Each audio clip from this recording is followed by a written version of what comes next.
नमस्ते दोस्तों, स्वागत है आप सभी का मेरे चैनल में। आज आपको नवरात्रि व्रत की संपूर्ण कथा के बारे में बताऊंगा। आप सभी को हमारा ये वीडियो कैसा लगा हमें कमेंट्स में जरूर बताएं। दोस्तों, मेरे चैनल को लाइक और सब्सक्राइब करना न भूलें। नवरात्रि व्रत की संपूर्ण कथा। नवरात्रि व्रत कथा। नवरात्रि की पूजा विधि और व्रत कथा। एक समय बृहस्पति जी ब्रह्मा जी से बोले, हे ब्राह्मण श्रेष्ठ, चैत्र व आश्विन मास के शुक्ल पक्ष में नवरात्र का व्रत और उत्सव क्यों किया जाता है? इस व्रत का क्या फल है? इसे किस प्रकार करना उचित है? पहले इस व्रत को किसने किया, सो विस्तार से कहिए। बृहस्पति जी का ऐसा प्रश्न सुन ब्रह्मा जी ने कहा, हे बृहस्पति, प्राणियों के हित की इच्छा से तुमने बहुत अच्छा प्रश्न किया है। जो मनुष्य मनोरथ पूर्ण करने वाली दुर्गा, महादेव, सूर्य और नारायण का ध्यान करते हैं, वे मनुष्य धन्य है। यह नवरात्र व्रत संपूर्ण कामनाओं को पूर्ण करने वाला है। इसके करने से पुत्र की कामना वाले को पुत्र, धन की लालसा वाले को धन, विद्या की चाहना वाले को विद्या और सुख की इच्छा वाले को सुख मिलता है। इस व्रत को करने से रोगी मनुष्य का रोग दूर हो जाता है। मनुष्य की संपूर्ण विपत्तियां दूर हो जाती हैं और घर में समृद्धि की वृद्धि होती है। बंध्या को पुत्र प्राप्त होता है। समस्त पापों से छुटकारा मिल जाता है और मन का मनोरथ सिद्ध हो जाता है। जो मनुष्य इस नवरात्र व्रत को नहीं करता वो अनेक दुखों को भोगता है और कष्ट व रोग से पीड़ित हो अंगहीनता को प्राप्त होता है। उसके संतान नहीं होती और वह धन धान्य से रहित हो, भूख और प्यास से व्याकुल घूमता फिरता है तथा संज्ञाहीन हो जाता है। जो सधवा स्त्री इस व्रत को नहीं करती वो पति सुख से वंचित हो नाना दुखों को भोगती है। यदि व्रत करने वाला मनुष्य सारे दिन का उपवास न कर सके तो एक समय भोजन करे और 10 दिन बांधवों सहित नवरात्र व्रत की कथा का श्रवण करे। हे बृहस्पति, जिसने पहले इस महाव्रत को किया है वो कथा मैं तुम्हें सुनाता हूँ, तुम सावधान होकर सुनो। इस प्रकार ब्रह्मा जी का वचन सुनकर बृहस्पति जी बोले, हे ब्राह्मण मनुष्यों का कल्याण करने वाले, इस व्रत के इतिहास को मेरे लिए कहो, मैं सावधान होकर सुन रहा हूँ। आपकी शरण में आए हुए मुझ पर कृपा करो। ब्रह्मा जी बोले, प्राचीन काल में मनोहर नगर में पीतता नाम का एक अनाथ ब्राह्मण रहता था। वो भगवती दुर्गा का भक्त था। उसके संपूर्ण सद्गुणों से युक्त सुमति नाम की एक अत्यंत सुंदरी कन्या उत्पन्न हुई। वो कन्या सुमति अपने पिता के घर बाल्यकाल में अपनी सहेलियों के साथ क्रीड़ा करती हुई इस प्रकार बढ़ने लगी जैसे शुक्ल पक्ष में चंद्रमा की कला बढ़ती है। उसका पिता प्रतिदिन जब दुर्गा की पूजा करके होम किया करता, वो उस समय नियम से वहां उपस्थित रहती। एक दिन सुमति अपनी सखियों के साथ खेल में लग गई और भगवती के पूजन में उपस्थित नहीं हुई।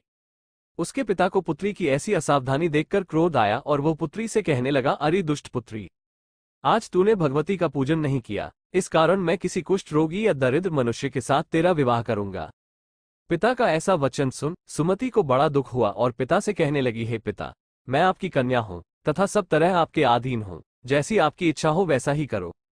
राजा से, कुष्ठी से, दरिद्र से अथवा जिसके साथ चाहो मेरा विवाह कर दो, पर होगा वही जो मेरे भाग्य में लिखा है।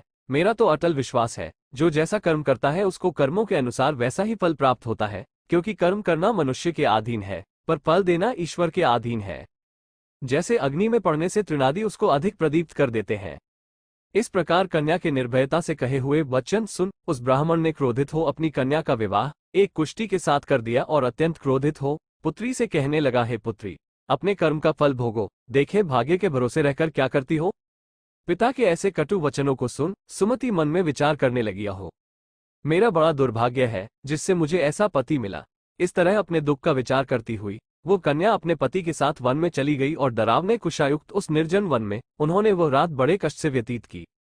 उस गरीब बालिका की ऐसी दशा देख देवी भगवती ने पूर्व पुण्य के प्रभाव से प्रकट हो सुमति से कहा, हे दीन ब्राह्मणी, मैं तुझसे प्रसन्न हूँ, तुम जो चाहो सो वरदान मान सकती हो।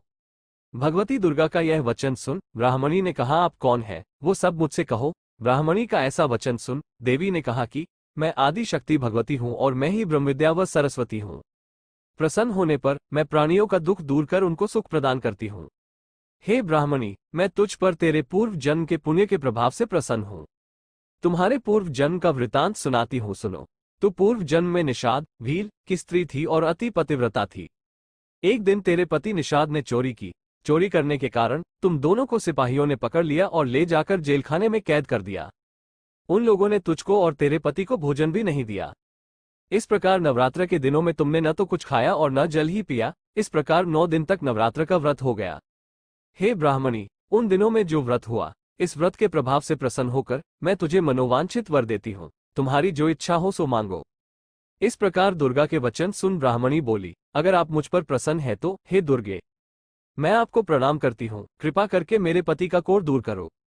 देवी ने कहा, उन दिनों तुमने जो व्रत किया था, उस व्रत का एक दिन का पुण्य पति का कोढ़ दूर करने के लिए अर्पण करो। उस पुण्य के प्रभाव से तेरा पति कोढ़ से मुक्त हो जाएगा। ब्रह्मा जी बोले। इस प्रकार देवी के वचन सुन वो ब्राह्मणी बहुत प्रसन्न हुई और पति को निरोग करने की इच्छा से जब उसने तथास्तु ऐसा वचन कहा, तब उसके पति का शरीर भगवती दुर्गा की कृपा से कुष्ठ रोग से रहित हो अति कांतिवान हो गया। वो ब्राह्मणी पति की मनोहर देह को देख देवी की स्तुति करने लगी, हे दुर्गे, आप दुर्गति को दूर करने वाली, तीनों लोकों का संताप हरने वाली, समस्त दुखों को दूर करने वाली, रोगी मनुष्य को निरोग करने वाली, प्रसन्न हो मनोवांछित वर देने वाली और दुष्टों का नाश करने वाली जगत की माता हो।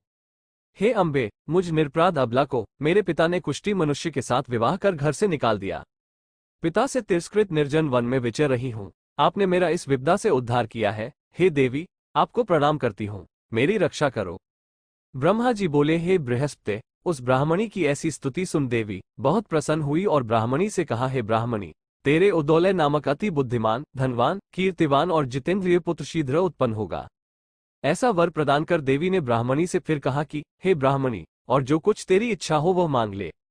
भगवती दुर्गा का ऐसा वचन सुन सुमति ने कहा कि, हे भगवती दुर्गे, अगर आप मुझ पर प्रसन्न हैं तो कृपा कर मुझे नवरात्र व्रत की विधि और उसके फल का विस्तार से वर्णन करें। महात्म्य। इस प्रकार ब्राह्मणी के वचन सुन दुर्गा ने कहा, हे ब्राह्मणी, मैं तुम्हें संपूर्ण पापों को दूर करने वाले नवरात्र व्रत की विधि बतलाती हूँ, जिसको सुनने से मोक्ष की प्राप्ति होती है। आश्विन मास के शुक्ल पक्ष की प्रतिपदा से लेकर 9 दिन तक विधिपूर्वक व्रत करें। यदि दिन भर का व्रत न कर सके तो एक समय भोजन करें। विद्वान ब्राह्मणों से पूछकर घट स्थापन करें और वाटिका बनाकर उसको प्रतिदिन जल से सींचें। महाकाली, महालक्ष्मी और महासरस्वती देवी की मूर्तियां स्थापित कर उनकी नित्य विधि सहित पूजा करें और पुष्पों से विधिपूर्वक अर्घ्य दें। बिजौरा के फल से अर्घ्य देने से रूप की प्राप्ति होती है। जायफल से अर्घ्य देने से कीर्ति, दाख से अर्घ्य देने से कार्य की सिद्धि होती है, आंवले से अर्घ्य देने से सुख की प्राप्ति और केले से अर्घ्य देने से आभूषणों की प्राप्ति होती है। इस प्रकार पुष्पों व फलों से अर्घ्य देकर व्रत समाप्त होने पर 90 दिन यथाविधि हवन करें। खांड, घी, गेहूं, शहद, जौ, तिल, बिल्व, नारियल, दाख और कदम्ब आदि से हवन करें। गेहूं से होम करने से लक्ष्मी की प्राप्ति होती है। खीर एवं चंपा के पुष्पों से धन की और बेल पत्तों से तेज व सुख की प्राप्ति होती है। आंवले से कीर्ति की और केले से पुत्र की, कमल से राज सम्मान की और दाखों से संपदा की प्राप्ति होती है। खांड, घी, नारियल, शहद, जौ और तिल तथा फलों से होम करने से मनोवांछित वस्तु की प्राप्ति होती है। व्रत करने वाला मनुष्य इस विधि विधान से होम कर आचार्य को अत्यंत नम्रता के साथ प्रणाम करे और यज्ञ की सिद्धि के लिए उसे दक्षिणा दे। इस प्रकार बताई हुई विधि के अनुसार जो व्यक्ति व्रत करता है उसके सब मनोरथ सिद्ध होते हैं, इसमें तनिक भी संदेह नहीं है। इन 9 दिनों में जो कुछ दान आदि दिया जाता है उसका करोड़ों गुना फल मिलता है। इस नवरात्र व्रत करने से अश्वमेध यज्ञ का फल मिलता है। हे ब्राह्मणी, इस संपूर्ण कामनाओं को पूर्ण करने वाले उत्तम व्रत को तीर्थ, मंदिर अथवा घर में विधि के अनुसार करें। ब्रह्मा जी बोले, हे बृहस्पति, इस प्रकार ब्राह्मणी को व्रत की विधि और फल बताकर देवी अंतर्ध्यान हो गई। जो मनुष्य या स्त्री इस व्रत को भक्तिपूर्वक करता है वो इस लोक में सुख प्राप्त कर अंत में दुर्लभ मोक्ष को प्राप्त होता है। हे बृहस्पति, यह इस दुर्लभ व्रत का महात्म्य है जो मैंने तुम्हें बतलाया है। ये सुन बृहस्पति जी आनंद से प्रफुल्लित हो ब्रह्मा जी से कहने लगे कि, हे ब्रह्मन, आपने मुझ पर अति कृपा की जो मुझे इस नवरात्र व्रत का महत्व यह सुनाया। ब्रह्मा जी बोले कि हे बृहस्पति, ये देवी भगवती शक्ति संपूर्ण लोकों का पालन करने वाली है। इस महादेवी के प्रभाव को कौन जान सकता है। बोलो देवी भगवती की जय। इस वीडियो में आपने जाना है नवरात्रि व्रत की संपूर्ण कथा। दोस्तों, हम फिर मिलेंगे नई कहानी के साथ। दोस्तों, आज का ये वीडियो आप सभी को कैसा लगा मुझे कमेंट्स में जरूर बताएं और साथ ही साथ मेरे चैनल को लाइक और सब्सक्राइब करना न भूलें। Thank you friends.